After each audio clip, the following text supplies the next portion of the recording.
नमस्कार, आपण पाहता हिरकणी न्यूज. हिरकणी न्यूज प्रत्येक क्षण ताज्या घडामोडी आणि महत्त्वाच्या प्रत्येक बातमीसाठी नेहमी तत्पर.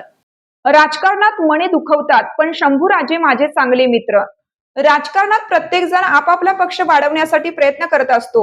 या दरम्यान काम करताना अनेकदा एकमेकांची मने दुखावली जातात.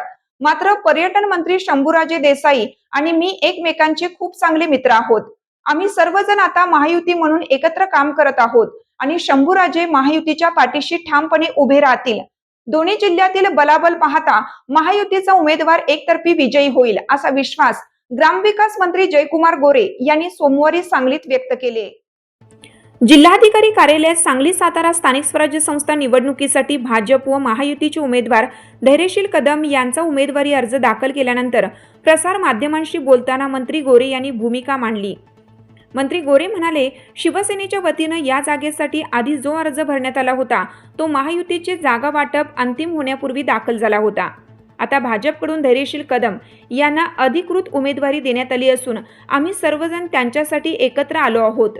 सांगली आणि सातारा जिल्ह्यातील मतदारांची एकूण संख्या पाहता महायुतीची स्थिती अतिशय मजबूत आहे. ज्यांचे स्वतःचे राजकीय अस्तित्व आता धोक्यात आलं आहे ते केवळ चर्चेत राहण्यासाठी माझ्यावर निरर्थक टीका करत आहेत.